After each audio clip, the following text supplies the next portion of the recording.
Assalamualaikum warahmatullahi wabarakatuh. Yang terhormat Ibunda Dr. Handa Yusradewi MPD dan rekan-rekan sekalian.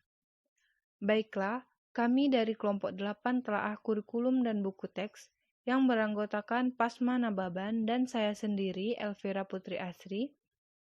Kami akan mempresentasikan PowerPoint yang telah kami buat dengan judul Pengembangan Materi Ajar Non-Faktual Teks Fiksi Bahasa Indonesia Kurikulum 2013 untuk SMP, SMA, SMK, dan MA.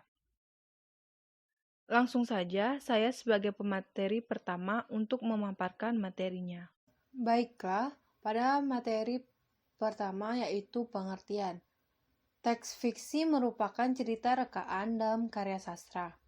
Cerita fiksi ialah pernyataan yang hanya berdasarkan khayalan atau rekaan, tidak berdasarkan kenyataan.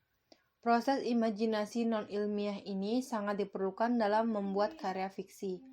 Lalu ada kurikulum 2013 atau biasa disebut K13.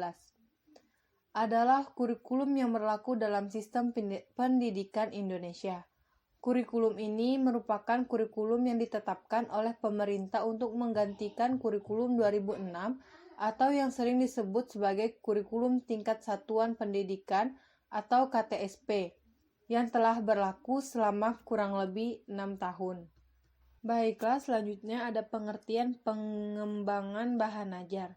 Pengembangan adalah suatu proses mendesain pembelajaran secara logis dan sistematis dalam rangka untuk menetapkan segala sesuatu yang akan dilaksanakan dalam proses kegiatan belajar dengan memperhatikan potensi dan kompetensi peserta didik.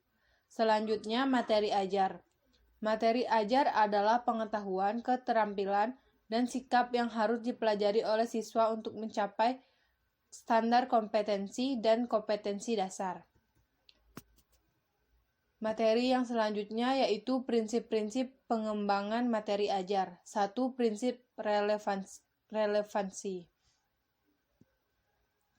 Materi pembelajaran hendaknya relevan dengan pencapaian standar kompetensi dan kompetensi dasar. Yang kedua, prinsip konsistensi. Jika kompetensi dasar yang harus dikuasai siswa ada 4 macam, maka materi yang harus diajarkan juga harus meliputi 4 macam. Yang ketiga, prinsip kecukupan. Artinya, materi yang diajarkan hendaknya cukup memadai dalam membantu siswa menguasai kompetensi dasar yang diajarkan. Materi tidak boleh terlalu sedikit dan tidak boleh terlalu banyak. Selanjutnya, kaidah kebahasaan genre teks fiksi dalam kurikulum 2013 tingkat SMP atau MTS. Ada 7 yaitu 1. Cerita imajinasi atau fantasi, 2. Puisi rakyat, 3. Fabel, 4. Puisi, 5. Drama, 6. Cerpen, 7. Cerita inspirasi. Selanjutnya, kaidah kebahasaan genre teks non-faktual atau teks fiksi. 1. Cerita imajinasi. Cerita fantasi merupakan sebuah karya tulis yang dibangun menggunakan alur cerita yang normal, namun memiliki sifat imajinatif dan khayalan semata. Umumnya, unsur-unsur dan struktur cerita fantasi ini seperti setting, alur, penokohan, konflik, ending, dan lainnya akan dibuat berlebihan dan terkesan tidak akan pernah terjadi di dunia nyata. Yang kedua, puisi rakyat. Puisi rakyat mempunyai nilai-nilai yang berkembang di dalam kehidupan masyarakat, termasuk juga puisi lama yang berisikan nilai-nilai dan pesan-pesan warisan leluhur bangsa Indonesia. Di dalam dunia kesastraan, mempunyai warisan turun-temurun yang berupa tentang cerita rakyat atau puisi rakyat yang tidak diketahui siapa pengarangnya karena cerita atau puisi tersebut sudah ada sejak dulu kala. Yang ketiga, fabel. Fabel adalah cerita yang menggambarkan kehidupan hewan yang memiliki perilaku layaknya manusia. Menurut Rubin 1993, cerita tersebut tidak mungkin kisah nyata. Fabel adalah cerita fiksi, maksudnya khayalan belaka atau fantasi. Struktur pembangun teks fabel. Ada 4, yaitu 1. Orientasi. Orientasi adalah bagian yang tepat pada awal cerita. 2. Komplikasi. Adalah bagian yang dimana tokoh-tokoh yang ada, biasanya tokoh utama menemui suatu permasalahan yang kompleks dan menjadi puncak masalah dalam cerita tersebut. Yang ketiga, resolusi. Resolusi adalah bagian yang dimana tokoh yang ada mampu menyelesaikan atau memiliki solusi atas masalah yang dihadapinya. Yang keempat, koda. Koda adalah bagian akhir yang umumnya sering diselipkan nilai-nilai moral atau amanat yang bisa diambil dari cerita tersebut. Selanjutnya yang keempat yaitu puisi. Puisi adalah suatu karya sastra berupa ungkapan isi hati penulis di mana di dalamnya ada irama, lirik, rima, dan ritme pada setiap barisnya. Pada umumnya, unsur-unsur puisi dapat dibagi berdasarkan struktur menjadi 2 jenis, yakni struktur fisik dan struktur batin. Struktur fisik puisi dibagi menjadi 6, yaitu 1. Tipografi. Merupakan bentuk puisi yang dipenuhi dengan kata, tepi kiri kanan, dan tidak memiliki pengaturan baris hingga pada baris puisi yang tidak selalu diawali huruf besar atau kapital dan diakhiri dengan tanda titik. Yang kedua, diksi. Diksi adalah pemilihan kata yang digunakan oleh sang penyair di dalam puisinya. Yang ketiga yaitu imaji. Merupakan unsur yang melibatkan penggunaan indera manusia seperti imaji penglihatan, imaji suara, dan lain sebagainya. Yang keempat, kata konkret. Kata konkret adalah kata yang memungkinkan terjadinya imaji. Yang kelima, gaya bahasa. Gaya bahasa merupakan penggunaan bahasa yang bersifat seolah-olah menghidupkan dan menimbulkan makna konotasi dengan menggunakan bahasa figuratif. Yang terakhir, atau keenam, irama atau rima, adalah persamaan bunyi di awal, tengah, maupun akhir puisi. Baiklah, mungkin itu saja pemaparan materi dari saya. Materi selanjutnya akan dilanjutkan dengan rekan saya, Pasma. Kepadanya saya persilakan. Baiklah, terima kasih kepada rekan saya Elvira. Saya Pasmana Baban dengan NIM A1B1-20090 akan melanjutkan materi selanjutnya. Materi selanjutnya yaitu struktur batin puisi. Terdiri dari tema. Tema merupakan unsur utama pada puisi, karena tema berkaitan dengan makna yang dihasilkan dari suatu puisi. Tanpa tema yang jelas, tentunya akan menghasilkan puisi yang tidak jelas maknanya. Kedua, nada.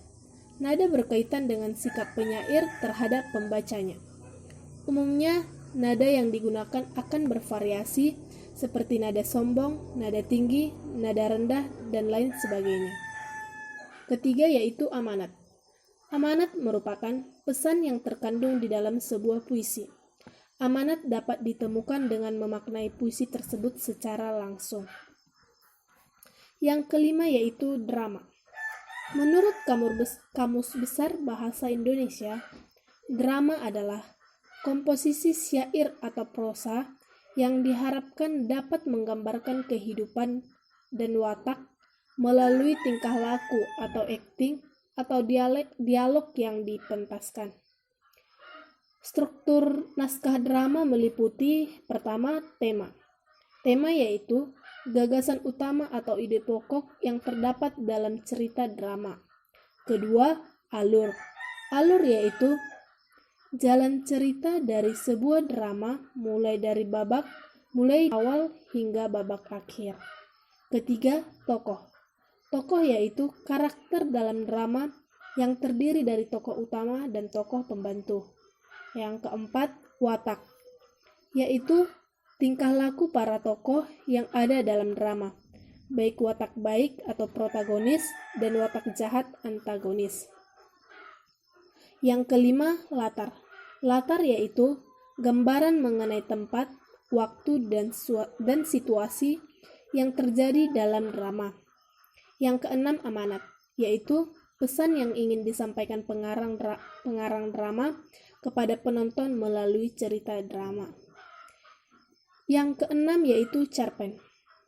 Menurut Kamus Besar Bahasa Indonesia atau KBBI, cerpen merupakan cerita pendek yang berisi tentang kisah cerita yang berisi tidak lebih dari 10.000 kata. Pada umumnya, cerita pada cerpen bisa memberikan kesan dominan dan berkonsentrasi pada permasalahan satu tokoh. Menurutnya, dalam cerpen tidak ada cerita hingga 100 halaman.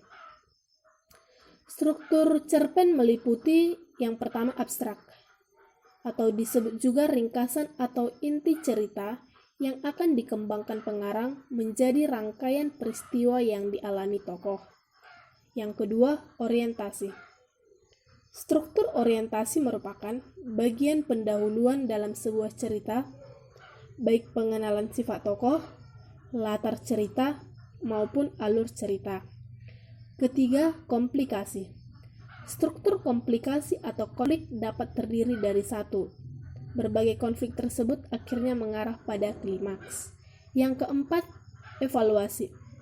Pada struktur evaluasi, konflik yang terjadi diarahkan pada pemecahan masalah sehingga mulai tampak penyelesaiannya.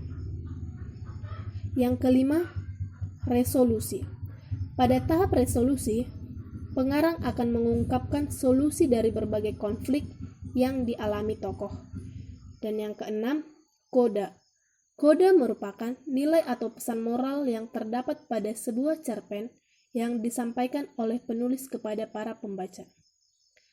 Yang ketujuh yaitu cerita inspirasi.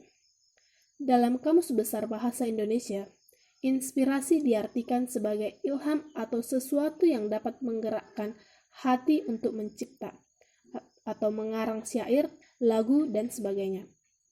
Dalam beberapa literasi, dijelaskan bahwa inspirasi merupakan percikan ide-ide yang kreatif yang timbul akibat proses pembelajaran dan kepedulian terhadap lingkungan sekitar. Dengan demikian, cerita inspirasi merupakan teks yang berisi cerita fiksi maupun pengalaman yang benar-benar terjadi yang mampu mengunggah inspirasi dan semangat seseorang yang membacanya. Dan struktur teks cerita inspirasi tidak jauh berbeda dengan struktur teks narasi lainnya, yakni yang terdiri dari orientasi, rangkaian peristiwa, komplikasi, resolusi, dan koda. Baiklah, di sini ada contoh pengembangan materi ajar analisis SKKD, materi tentang narasi kelas 7 semester 1. Nah, teman-teman sekalian dapat melihat tabel yang telah kami sajikan. Dalam tabel tersebut ada kompetensi inti, kompetensi dasar, indikator, materi pembelajaran, urutan pembelajaran, dan jenis materi ajar. Pada indikator terdapat menganalisis unsur-unsur teks narasi, memerinci unsur-unsur teks narasi, dan mengkategorikan unsur-unsur tersebut. Materi pembelajarannya mengidentifikasi unsur teks narasi, karakteristik unsur pembangunan teks narasi, jenis teks narasi, menyajikan teks narasi, merencanakan teks narasi, dan menulis teks narasi. Selanjutnya, urutan kegiatan pembelajaran. Nah, setiap urutan kegiatan pembelajaran ini mencakup dari setiap kompetensi dasar yang ada. Terdiri dari 3 pertemuan, pertemuan pertama, pertemuan kedua, dan pertemuan ketiga. Pertemuan pertama, peserta didik mengamati dan mempelajari apa itu teks narasi. Kedua, peserta didik mengamati dengan seksama pengertian dan teks narasi. Ketiga, peserta didik melakukan kegiatan literasi guna menambah pemahaman tentang teks narasi. Keempat, peserta didik dan guru bertanya jawab tentang materi yang berkaitan dengan teks narasi. Pertemuan kedua, peserta didik mengamati dan mempelajari contoh-contoh dari teks narasi. Kemudian peserta didik mengamati pemberian materi tentang contoh teks narasi. Kemudian peserta didik mengajukan pertanyaan tentang materi contoh-contoh teks narasi. Peserta didik membaca berbagai referensi dan berbagai sumber mengenai contoh-contoh teks narasi. Kemudian mengajukan pertanyaan yang berkaitan dengan materi. Pertemuan ketiga, peserta didik dan guru bersama-sama membahas unsur-unsur teks narasi. Peserta didik mendata informasi tentang materi unsur-unsur teks cerita imajinasi, kemudian peserta didik mempresentasikan ulang secara lisan materi unsur-unsur teks cerita imajinasi, kemudian peserta didik mendiskusikan hasil pengamatan. Untuk jenis materi ajar, menggunakan buku siswa kelas 7 edisi revisi 2016 Bahasa Indonesia, Kementerian Pendidikan dan Kebudayaan Jakarta tahun 2016. Selanjutnya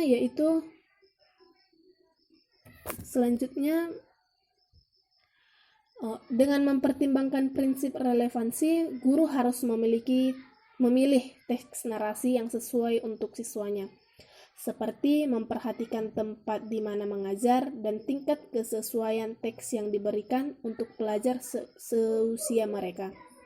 Sebagai contoh di sini yaitu kami memilih teks narasi inspirasi tentang perlawanan rakyat di Surabaya untuk mengusir Belanda dan para sekutunya dari tanah air. Contoh teks narasinya, judulnya yaitu Perang Surabaya. Pada tanggal 10 November, meletuslah sebuah perlawanan rakyat di Surabaya untuk mengusir Belanda dan para sekutunya dari tanah air. Perang ini berawal dari kemarahan tentara Inggris akibat dari terbunuhnya pimpinan mereka, Brigadir Jenderal Malabi.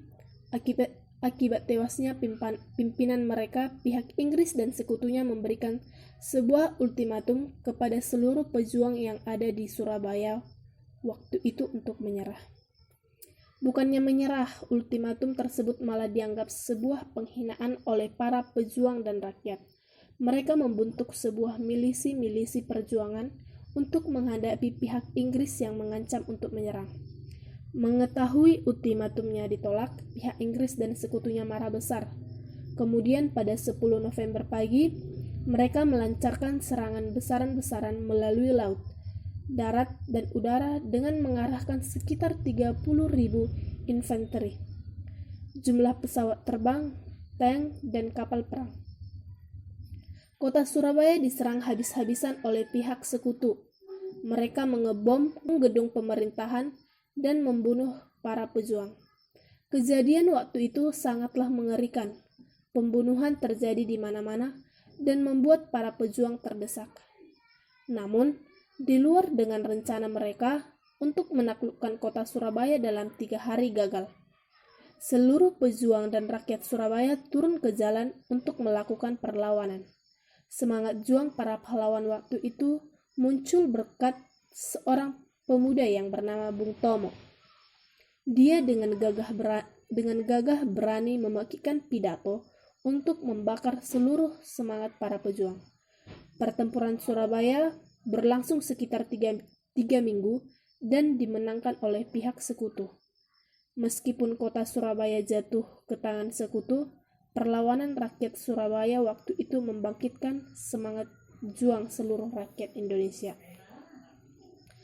Baiklah, mungkin itu saja materi yang dapat saya sampaikan. Saya kembalikan kepada rekan saya Elvira. Terima kasih. Baik, mungkin itu saja yang dapat saya dan rekan saya sampaikan. Apabila terdapat kekurangan dan kesalahan, kami memohon maaf dan kami menerima kritik serta saran dari rekan-rekan sekalian. Kami membuka sesi tanya jawab yang dapat rekan-rekan ajukan di kolom komentar. Akhir kata, saya akhiri. Wassalamualaikum warahmatullahi wabarakatuh. Sekian, terima kasih.